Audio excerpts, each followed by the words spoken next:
តើសួស្តីបងប្អូនទស្សនាទាំងអស់គ្នាបាទខ្ញុំបាទថតតាម Monster ផ្លូវទៅខាងមេណៃក្រៀកហើយឃើញបងប្អូនគាត់ទៅហាត់ប្រាណច្រើនបងប្អូនយើងនេះបាទបងប្អូននៅខាងបាត់ដំបងខ្ញុំក៏ស្លាញ់សុខភាពណាស់តែគាត់ហាត់ប្រាណបាទបងប្អូនខ្លះក៏កំពុងតែតតសៃតតអីចឹងណាបាទនេះកំពុងតតសៃគាត់មានក្តីសុខរបស់គាត់បាទព្រឹកឡើងយើងហាត់ប្រាណក៏គឺល្អតែប៉ុណ្ណឹងគឺដើម្បីសុខភាពណាបាទកាលណាយើងហាត់ប្រាណជារៀងរាល់ថ្ងៃបាទជាកំបោទៅបាទយើងអត់ខ្ជិលទេបាទមិនគួរឲ្យខ្ជិលទេណាបាទហ្នឹងហើយបងប្អូននៅខាងខេត្តបាត់ដំបងយើងគាត់ស្វែងសុខភាពបាទហាត់ប្រាណច្រើនមកពេលព្រឹកមក6ជាងអញ្ចឹងបាទចឹងហាត់ប្រាណពេលព្រឹកល្អជាងពេលល្ងាចបាទវិស័យជាតិពុលជាតិគីមីដែលយើងញ៉ាំពេលល្ងាចណាប្រាប់ឡើងវាបញ្ចេញចោលហើយណាបាទចេញយើងហាត់ប្រាណទៅវាចេញចោលយើងទៅណាបាទ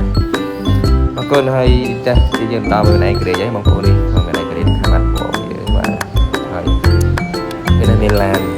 មានម៉ូតូដែរហើយអ៊ំពូមិញយើងឲ្យទៅលឺបទភ្លេងប្រពន្ធជាតិគាត់នាំគ្នានេះគាត់ឈរស្ងៀមណាគាត់ឈរអត់មានកម្រើកហើយកម្រើកជើងទេបាទពូមិញយើងបាទភ្លេងគេចាក់ប្រពន្ធជាតិណាបាទភ្លេងជាតិខ្មែរយើងបាទ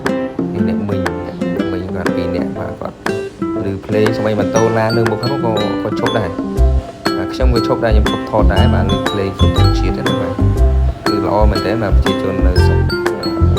សង្កែខេត្តបាត់ដំបងយើងបាទឃើញគាត់គ្រប់ជាតិហ្នឹងបាទគឺល្អណាស់បាទ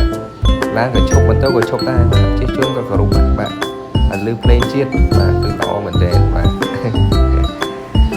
ចឹងគឺបាត់ដំបងយើងបងប្អូនយើងបាទ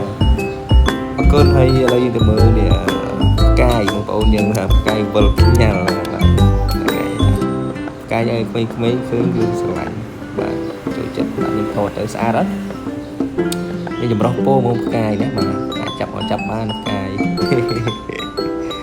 អូខេវីដេអូយើងមានតែប៉ុណ្្នឹងបាទស្រឡាញ់បាទជួយឲ្យមេដៃម្នាក់មួយផងដែរណាបាទហើយ Subscribe បាទ YouTube បាទធៀងរំចូលផងដែរអរគុណជម្រាបលាបាយ